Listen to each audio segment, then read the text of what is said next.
It often starts quietly, a little stiffness when you rise from a chair, a faint ache after a long walk, or the sound of a subtle crackle when you climb the stairs. For many people, this is the first whisper of what will become years of knee pain, discomfort, and eventual loss of mobility.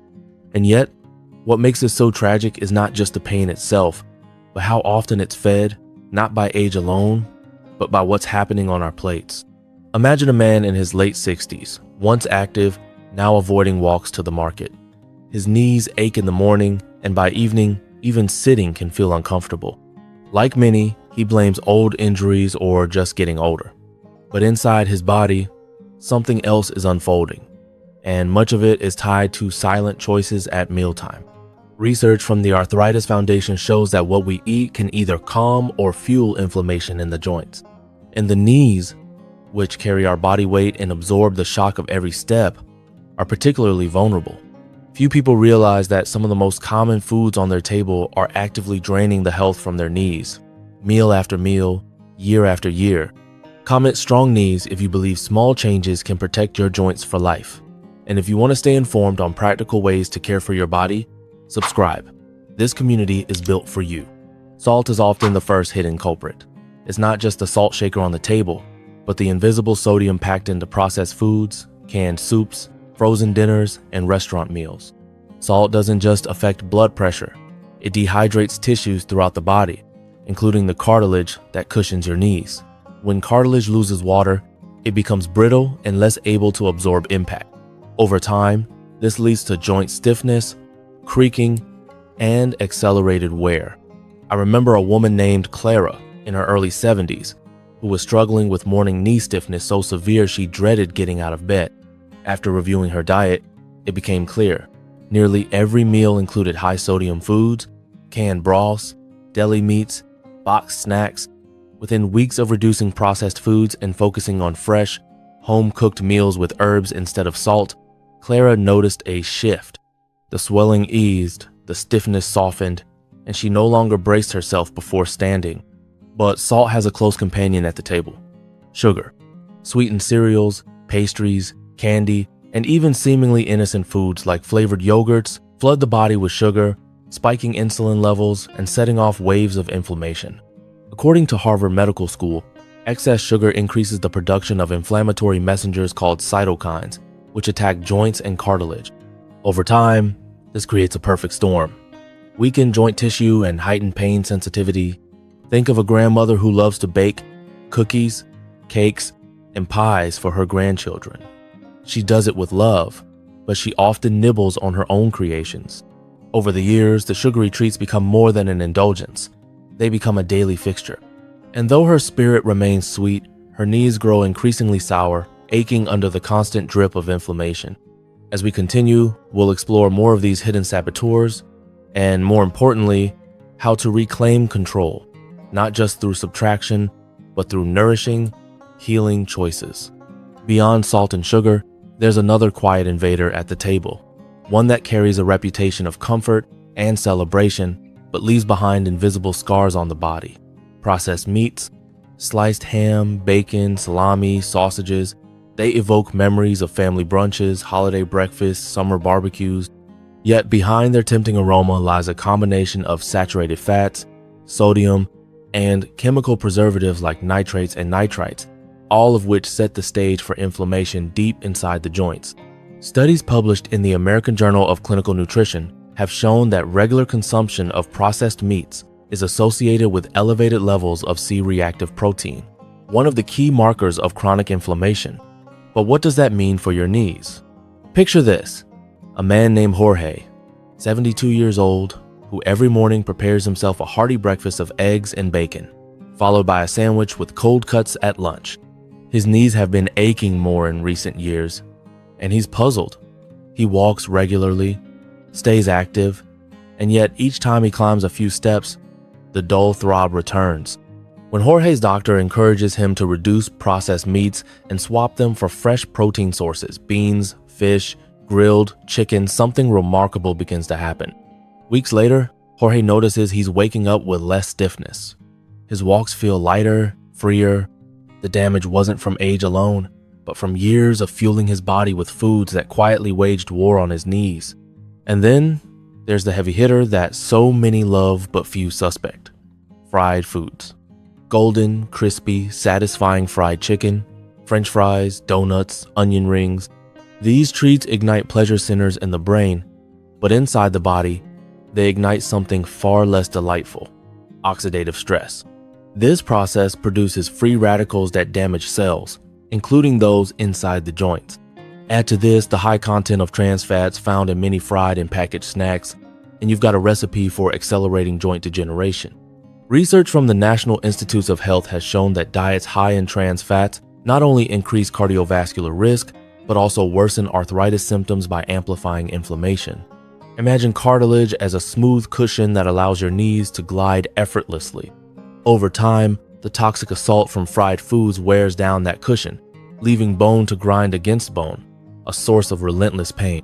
There's a story of Marta, a retired teacher, who often joined her friends at the local cafe for lunch. Their favorite indulgence? Fried snacks and pastries. Marta, once an avid gardener, began skipping afternoons outside because bending her knees became too painful. When she eventually shifted her lunches, choosing grilled fish over fried, roasted vegetables over chips, the change wasn't instant, but it was steady. After months, Marta found herself back among her rose bushes, kneeling in the dirt without wincing, her knees gratefully responding to the quiet healing within.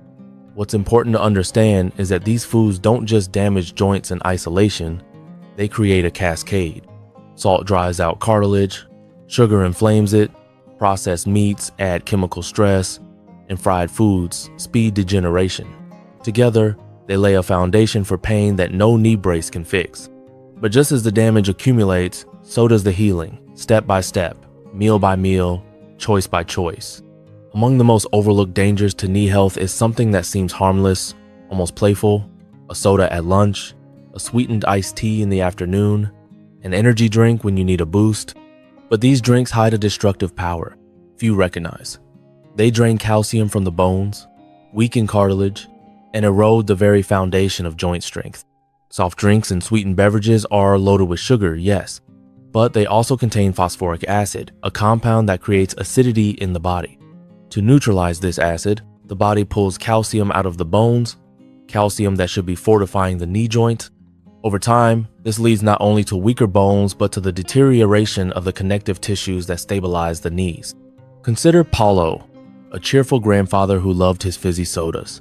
Every afternoon, without fail, he enjoyed a cold cola with his snack. Yet, as the years passed, his knees began to rebel. Simple movements became a struggle. Walking to the park with his grandchildren, climbing into the car, even rising from his favorite chair. When a routine bone scan showed early signs of thinning bones, Paulo was shocked. His doctor's advice was simple: replace sodas with water, herbal teas, and natural fruit juices. The shift wasn't easy. The habit was deeply ingrained, but Paulo slowly embraced it. Months later, while he couldn't undo all the past damage, his knees felt more stable, and the pain eased enough for him to return to his beloved walks. Beyond just the bones, sugar-sweetened beverages fan the flames of inflammation. The body reacts to the surge of sugar with spikes in insulin, which increase the production of enzymes that break down cartilage. The very drink meant to provide refreshment becomes a hidden thief, quietly stealing the scaffolding that keeps the knees strong. But here's what's remarkable. The body has an incredible capacity to heal if given the chance. When we remove the daily sources of injury, we create space for repair, for recovery, for resilience to take root. By now, you may be thinking, if so many everyday foods harm the knees, what hope is there? And that's where the story takes a turn, because alongside the foods that harm are those that heal. Simple, natural choices that restore balance and strength. In Okinawa, elders sip bone broth rich in collagen, a protein that supports joint tissue. In Sardinia, olive oil flows generously over vegetables, providing anti-inflammatory compounds that soothe the body from the inside out. In Nicoya, people enjoy black beans packed with fiber and plant-based protein, which help regulate weight, a key factor in reducing knee strain. It's not about giving up all pleasure or living on rigid diets.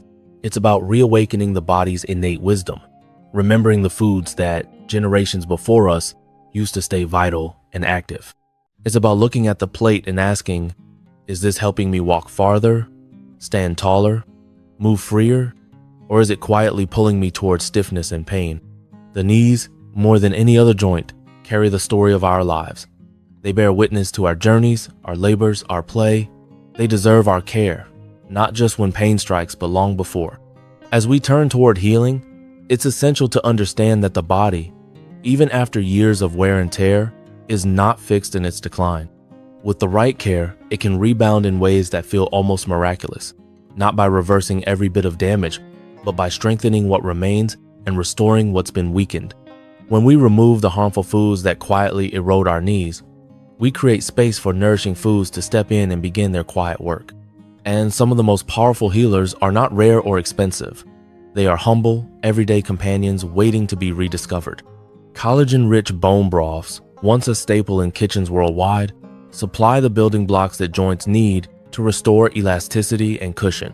Sip by sip, they deliver gelatin, amino acids, and minerals that soothe inflammation and rebuild cartilage. Many elders in Okinawa swear by a simple broth, simmered for hours, as their secret weapon against aging joints. Fatty fish, salmon, sardines, mackerel offer another line of defense. Rich in omega-3 fatty acids, these fish have been shown in numerous studies to reduce joint pain and stiffness. In Sardinia, where people often live well past 90, fish is part of a weekly ritual, shared with family over long, leisurely meals. Beans and lentils, found on tables from Nicoya to Ikaria, do double duty. They provide plant-based protein for muscle support and are packed with fiber, which helps regulate body weight, crucial for reducing pressure on the knees. Even a small reduction in weight can have an outsized effect. For every pound lost, the knees experience 4 pounds less pressure with each step. Fresh fruits and vegetables, especially those rich in antioxidants like berries, spinach, and broccoli, help tame the fires of inflammation that smolder within the joints. They don't just nourish, they protect, acting as a shield against the slow march of degeneration. But it's not only about what's on the plate, it's also about the ritual of eating, the purpose behind our choices, and the small daily movements that bring food and body together. In Sardinia, elders walk steep hills, not because it's exercise, but because it's life. Tending vineyards, visiting neighbors, heading to the market. In Nicoya, morning chores in the garden or the kitchen weave movement into the fabric of the day. In Okinawa, elders gather to cook, eat, and laugh, turning meals into moments of joy and connection. This matters deeply for the knees. Studies have shown that movement, even light activity, improves the circulation of synovial fluid in the joints, the natural lubricant that keeps knees bending smoothly. Sitting less, walking more, stretching gently, squatting with care, all these movements act as medicine. And then there's purpose, that invisible force that calls us to rise, to walk, to move towards something meaningful. Whether it's tending a garden, volunteering at a local school, playing with grandchildren, or preparing a meal for loved ones, purpose transforms motion from duty into desire. It's not just a walk, it's a walk toward someone or something we care about. And that makes all the difference.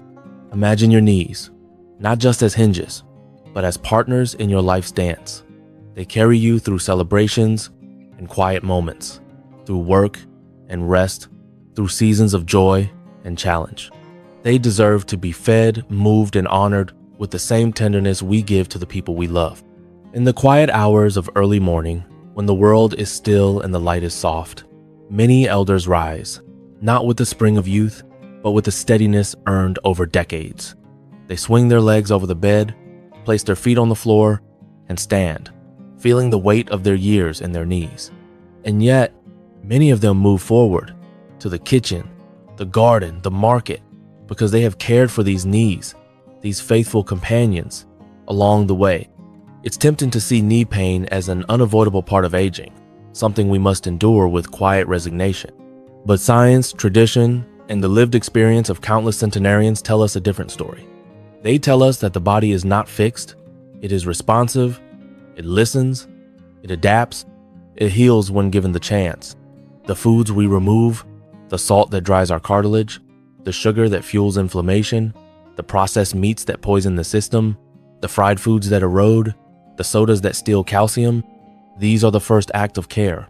They create the space for something better. The foods we add, the broths that soothe, the fish that protect, the beans that strengthen, the greens that heal, these are the second act of care.